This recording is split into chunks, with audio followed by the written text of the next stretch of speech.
अनुच्छेद में अनुसूचित जातियों और अनुसूचित जनजातियों के लिए आरक्षण का प्रावधान किया गया है। तो इस क्वेश्चन में यह पूछा है आपका कि भारतीय संविधान के किस अनुच्छेद में अनुसूचित जातियों और अनुसूचित जनजातियों के लिए जो है आरक्षण का प्रावधान किया गया है। तो इसके ऑप्शंस देख लेते हैं। ए ऑप्शन है इसका अनुच्छेद 375, बी ऑप्शन है इसका अनुच्छेद 315, सी ऑप्शन है इसका अनुच्छेद 335, डी ऑप्शन है इसका अनुच्छेद 365। तो क्या राइट आंसर हो सकता है इसका?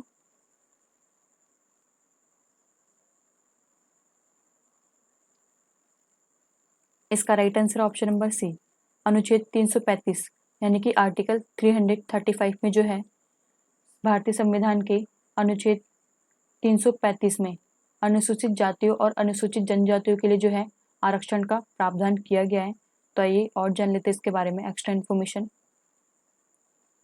भारतीय संविधान का आर्टिकल 335 प्रशासन की कार्यक्षमता को प्रभावित किए बिना अनुसूचित जाति और अनुसूचित जनजातियों के लोगों को जो है सरकारी नौकरियों पर नियुक्ति करने की मांग से जो है संबंधित है। हालांकि 82वें संविधान संशोधन अधिनियम 2000 के अंतर्गत है। ये जो आपका आर्टिकल 335 है यह प्रशासन की कार्यक्षमता को प्रभावित किए बिना यानी कि उनको जो है कार्य जो है उनको प्रभावित किए बिना जो है अनुसूचित जातियों और अनुसूचित जनजातियों को जो है जो उनको गवर्नमेंट जॉब में यानी कि जो आपकी गवर्नमेंट नौकरियां होती हैं उनमें जो आपके उनके पद होते हैं आरक्षण के उनको प्रभावित किए बिना जो है ये आपका 82वें संविधान संशोधन अधिनियम 2000 के अंतर्गत आता है आर्टिकल 335, जिनको जो है अनुसूचित जातियों और अनुसूचित जनजाति लोगों को जो है इसमें आरक्षण प्रदान होता है। तो आइए नेक्स्ट क्वेश्चन पे चलते हैं। सेकंड क्वेश्चन हमारा कंप्यूटर सिस्टम में कौन सी युक्ति कीबोर्ड के विपरीत कार्य करती है।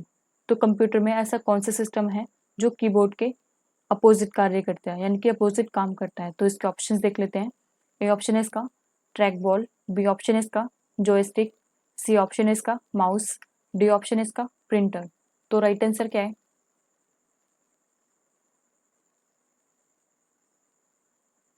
इसका right answer option number D, printer. Printer जो है कीबोर्ड के बिल्कुल अपोजिट काम करता है। तो आइए और जान लेते हैं इसके बारे में। कंप्यूटर प्रणाली में प्रिंटर कीबोर्ड के विपरीत कार्य करता है। कीबोर्ड एक इनपुट डिवाइस है, इसके विपरीत प्रिंटर एक आउटपुट डिवाइस है। जो आपका कीबोर्ड है वह एक इनपुट डिवाइस है यानी कि हम कुछ भी टाइप करते हैं तो वो हमें किस में शो होता है, स्क्रीन पर शो होता है। और अगर हम कुछ भी यानी कि प्रिंट करते हैं तो वो क्या आपका आउटपुट डिवाइस। प्रिंट यानी कि अगर हम कोई भी सामान जो है कोई भी पैराग्राफ वगैरह कोई भी चीज़ जो है उसे अगर हम प्रिंट करते हैं तो वो आपका क्या है, वो आपका बाहर निकलता है यानी कि एक पेज पर आपका प्रिंट निकल कर बाहर आता है। तो वो क्या हो गया आपका आउटपुट डिवाइस। तो टेक्स्ट और ग्राफिक को पेपर पर जो है मुद्रित करने में समर्थ है यानी कि पेपर पर जो है छापने पे यानी कि प्रिंट करने पर जो है वो समर्थित है। तो आइए नेक्स्ट क्वेश्चन पर चलते हैं।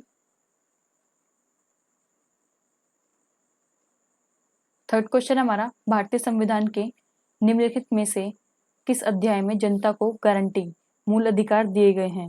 तो भारतीय संविधान के किस अध्याय में जो है यानी कि किस भाग में जो है आपको जनता को गारंटी मूल अधिकार जो है दिए गए हैं।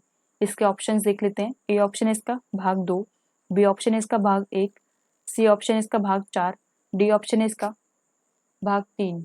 तो क्या राइट आंसर हो सकता है इसका?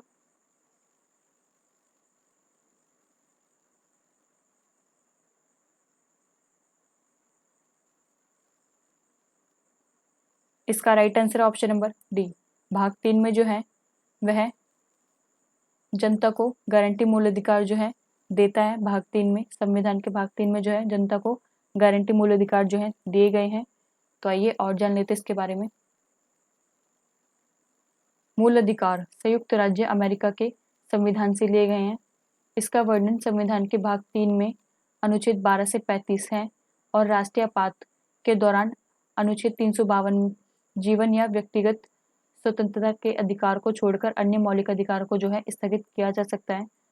मूल संविधान में 7 मौलिक अधिकार थे, लेकिन 44वें संविधान संशोधन 1979 के दौरान जो है संपत्ति का अधिकार जो है अनुच्छेद 331 से हटाकर इसे संविधान के अनुच्छेद 301 के अंतर्गत कानूनी अधिकार के रूप में रखा गया है। दोस्तों आपके जो मूल अधिकार हैं वो आपके अमेरिका से लिए गए हैं। इसका वर्णन जो आपका भाग 3 में किया गया है 12 से 35 आर्टिकल 12 से 35 में जो है भाग 3 में आपके मौलिक अधिकारों का जो है वर्णन किया गया है। और जो आपका राष्ट्रीय आपातकाल अगर लगता है अनुच्छेद 352 के तहत, तो उसमें जो आपका जीवन और व्यक्तिगत का जो आपको स्वतंत्रता का जो अधिकार है, उसमें उनको छोड़ करके बाकी जो आपके अन्य 6 मौलिक अधिकार हैं उनको जो है रोक दिया जाता है कुछ समय के लिए। मूल संविधान में 7 मौलिक अधिकार थे, लेकिन 44वें संविधान संशोधन 1979 के दौरान जो है संपत्ति का अधिकार जो है हटा दिया गया है। आर्टिकल ये पहले 31 में था, पर अब इसे आर्टिकल 300A के अंतर्गत जो है कानूनी अधिकार बना दिया गया है। तो आइए नेक्स्ट क्वेश्चन पे चलते हैं। फोर्थ क्वेश्चन हमारा, किसी फॉर्म के सुलाभ इकोनॉमिक्स क्या है? यानी कि कोई भी आपकी फॉर्म है जिसको आप स्टार्ट करते हैं, उसके जो है सुलाभ यानी कि उसके लाभ यानी कि इकोनॉमिक्स क्या है? तो इसके ऑप्शन देख लेते हैं। ए ऑप्शन है इसका लाभ में वृद्धि, बी ऑप्शन है इसका बिक्री व्यय में कमी, सी ऑप्शन है इसका बाजार का प्रभुत्व, डी ऑप्शन है इसका उत्पादन लागत में बचत। तो क्या राइट आंसर हो सकता है इसका? इसका right answer option number D, उत्पादन लागत में बचत। अगर हम कोई भी माल बना रहे हैं, अगर उसमें हमें जो बचत हो रही है लागत में, तो हमें जो है वो किसी भी फॉर्म के सुलाभ में जो है लाभ ही मिलेगा। तो आइए इसके बारे में और जान लेते हैं।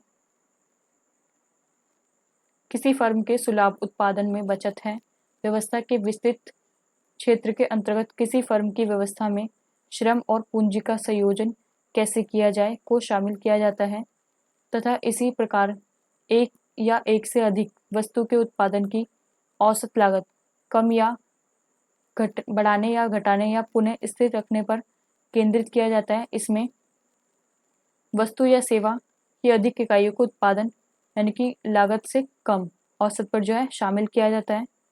अगर आप कोई भी फॉर्म जो है चलाते हैं, अर्थव्यवस्था के विशिष्ट क्षेत्र, जो अर्थव्यवस्था का जो क्षेत्र है उसके अंतर्गत जो है अर्थव्यवस्था में श्रम और पूंजी आपका जो माने कि मेहनत और जो पैसे हैं उसका संयोजन कैसे किया जाए को है जो शामिल किया गया है अर्थव्यवस्था में। तथा इसी प्रकार का एक या एक से अधिक वस्तु के जो उत्पादन है, अगर हम एक वस्तु बनाते हैं या एक से अधिक वस्तु जो हमें बनाते हैं, तो उसका औसत लागत जो है कम या बढ़ाने या फिर घटाने या फिर पुनः जो स्थिर रखने पर जो है हमारा ध्यान केंद्रित रहता है। यानी कि उसको जो है उस वस्तु का जो है हमारा लागत मूल्य या तो उसे कम करना या उसे बढ़ाना या फिर उसे वैसा का वैसे ही रखना, एक स्थिर रखना। तो जो हमारा ध्यान जो है उसी पर केंद्रित रहता है। इसमें वस्तु या सेवा की अधिक इकाइयों को उत्पादन लागत से कम औसत पर जो है शामिल किया जाता है। तो आइए नेक्स्ट क्वेश्चन पर चलते हैं। तो फिफ्थ क्वेश्चन हमारा, निम्नलिखित में से किस सुल्तान ने सती प्रथा को रोकने का प्रयास किया?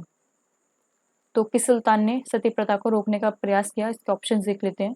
इसका ऑप्शन है A option Alauddin Khilji, B option है इसका मोहम्मद बिन तुगलक, सी ऑप्शन है इसका जलालुद्दीन खिलजी, डी ऑप्शन है इसका फिरोज तुगलक। तो राइट आंसर क्या हो सकता है इसका?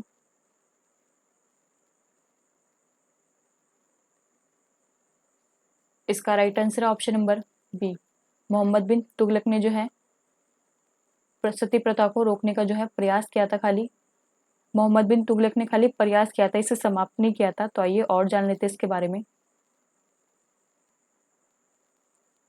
ब्रह्म समाज के संस्थापक राजा राम मोहन राय ने सती प्रथा के विरुद्ध समाज को जागरूक किया, जिसके फलस्वरूप इस आंदोलन को बल मिला और तत्कालीन अंग्रेजी सरकार को सती प्रथा को रोकने के लिए जो है कानून बनाने पर विवश होना पड़ा। अंततः उसने सन 1829 में सती प्रथा रोकने का जो है कानून पारित कर दिया था। इस प्रथा का अंत राजा राम मोहन राय ने अंग्रेज के गवर्नर लॉर्ड विलियम बेंटिंक की सहायता से किया। आपके ब्रह्म समाज के संस्थापक थे राजा राम मोहन राय। इन्होंने जो है सती प्रथा के खिलाफ जो है एक आंदोलन शुरू किया था, जिसके फलस्वरूप जो है उनको उसमें बल मिला, यानी कि उनको जो है उसमें सहायता मिली। और तत्कालीन जो है अंग्रेज सरकार जो थी, अंग्रेजों की सरकार जो थी, उन्होंने सती प्रथा को रोकने के लिए जो है कानून बनाने पर जो है उन्हें विवश कर दिया था। और सन 1829 में जो है सती प्रथा को रोकने का जो है कानून भी पारित कर दिया गया था। इस प्रथा का अंत जो है राजा राम मोहन राय ने जो है अंग्रेज के गवर्नर थे लॉर्ड विलियम बेंटिंक की जो है सहायता से किया था। भारत में आपके लॉर्ड विलियम बेंटिंक थे गवर्नर जनरल, तो उनकी सहायता से जो है राजा राम मोहन राय ने जो है सती प्रथा का अंत किया था 1829 में इस कानून के पारित होने के बाद। तो आइए नेक्स्ट क्वेश्चन पे चलते हैं। 6 क्वेश्चन हमारा, निम्नलिखित में से कौन हरियाणा तूफान यानी कि हरिकेन के नाम से जो है प्रसिद्ध है। तो हरियाणा में हरिकेन के नाम से कौन प्रसिद्ध है, इनके ऑप्शंस देख लेते हैं। ए ऑप्शन है इसका अजय जडेजा, बी ऑप्शन है इसका अजय रत्स, सी ऑप्शन है इसका कपिल देव, डी ऑप्शन है इसका नवाब पटौदी। तो राइट आंसर क्या है?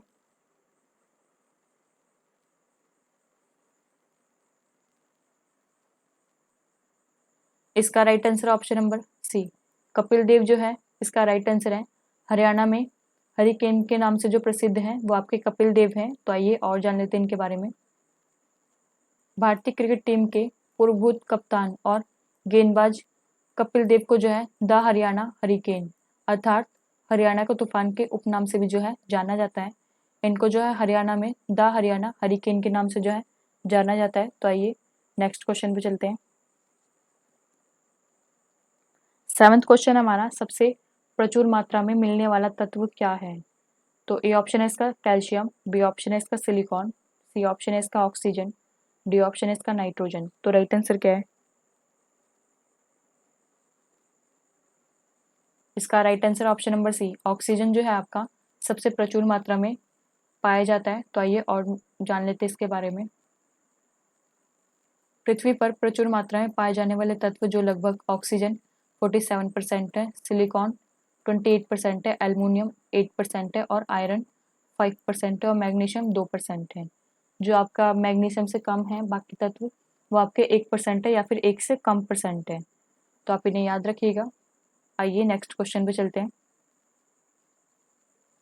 8 क्वेश्चन हमारा, सूर्य के चारों ओर घूमने वाले ग्रहों की कुल संख्या कितनी है। तो ए ऑप्शन है इसका 5, बी ऑप्शन है इसका 8, सी ऑप्शन है इसका 7, डी ऑप्शन है इसका 6।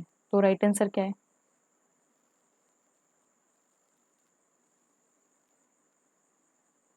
इसका राइट आंसर है ऑप्शन नंबर बी, 8 है सूर्य के चारों ओर घूमने वाले ग्रहों की संख्या। तो आइए और जान लेते हैं इसके बारे में।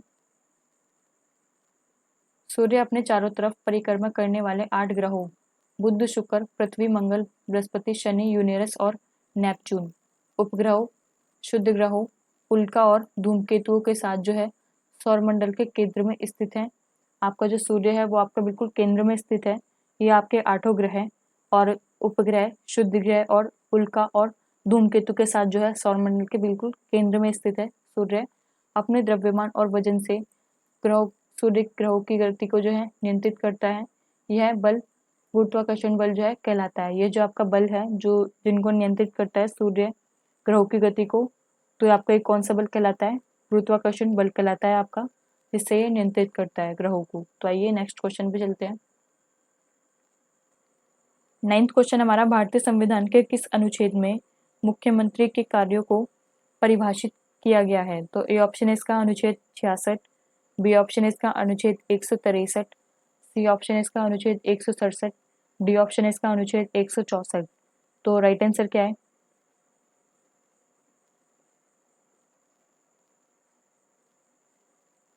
इसका राइट आंसर है ऑप्शन नंबर सी, अनुच्छेद 167 में जो है आपको मुख्यमंत्री के कार्य को जो है परिभाषित किया गया है।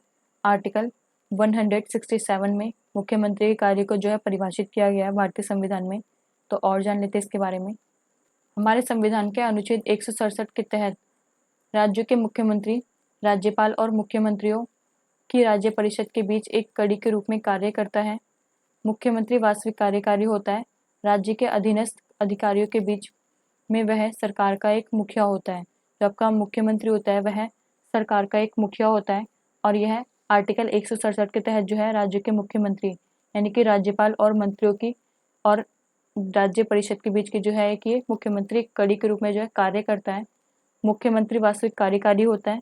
राज्यपाल के अधीनस्थ अधिकारियों को जो है यह बीच में वह सरकार का एक मुखिया होता है। जो आपके राज्यपाल में जितने भी अधीनस्थ अधिकारी होते हैं यानी कि उसके जो अधीन राज्य के अधीन जो है अधिकारी होते हैं वह जो है सरकार का एक मुखिया होता है, मुख्यमंत्री। तो आइए नेक्स्ट क्वेश्चन पे चलते हैं। 10th क्वेश्चन हमारा, जैव मंडल से प्राप्त और ऐसे स्रोत कौन से हैं जिनमें जीवन होता है। तो ए ऑप्शन है इसका संभाव्य स्रोत, बी ऑप्शन है इसका जैविक स्रोत, सी ऑप्शन है इसका अजैविक स्रोत, डी ऑप्शन है इसका नवीकरणीय स्रोत। तो क्या राइट आंसर हो सकता है इसका?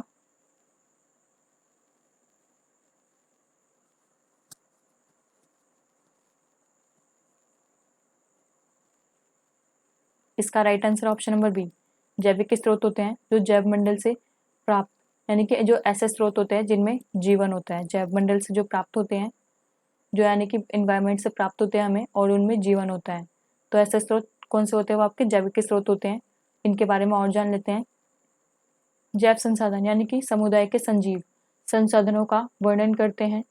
उदाहरण के लिए जीव जैसे पौधे या जंतु, इन्हें जैव मंडल से प्राप्त किया गया है और इनमें जीवन होता है। वे संसाधन जिनका निर्माण निर्जीव वस्तु से हुआ है अजैव संसाधन कहलाते हैं। उदाहरण के लिए जल, खनिज, धातु, वायु और सौर इत्यादि। जो आपके जैव संसाधन समुदाय के संजीव संसाधनों का जो वर्णन करते हैं, जैसे कि जो आपके संजीव होते हैं, तो उनके उदाहरण क्या है आपके? जैसे कि पौधे या फिर जंतु, इन्हें जो है जैव मंडल से प्राप्त किया गया है और इनमें जो है जीवन होता है। वे संसाधन जिनका निर्माण निर्जीव वस्तु से हुआ है जैसे कि अजैव, वो आपके क्या कहलाते हैं? अजैव संसाधन। उदाहरण के लिए जल, खनिज, धातु। आपका जल जो है वो आपका कभी बड़ा नहीं हो सकता, कभी छोटा नहीं हो सकता। जो आपका खनिज है वो भी आपकी कभी भी लंबाई उसकी नहीं हो सकती, कभी भी छोटा नहीं हो सकता। तो वही आपका धातु है। तो आपका ये जो है ये आपका क्या हो गया? निर्जीव। और जो आपका जैव संसाधन है वो क्या आपका हो गया? आपका संजीव। तो इन दोनों में डिफरेंस देख लीजिए। तो जो आपके संजीव हैं वो आपके पौधे या फिर जंतु आएंगे जिनको जो है इन्हें जो है जैव मंडल से प्राप्त किया गया और इनमें जीवन होता है। और जो आपके निर्जीव हैं उनमें जो है खनिज जैसे कि जल, धातु, वायु, ये जो आपके निर्जीव हैं जो कि कभी इनमें जीवन नहीं होता है। तो ये क्या हो गया? आपके निर्जीव। एंड दोस्तों आज के लिए बस इतना ही। अगर आपको ये वीडियो अच्छी लगी हो तो प्लीज़ इसे लाइक करें, शेयर करें, सब्सक्राइब करें हमारे चैनल को। तो मिलते हैं आपको ऐसी ही अगली वीडियो में। आज के लिए बस इतना ही। Thank you.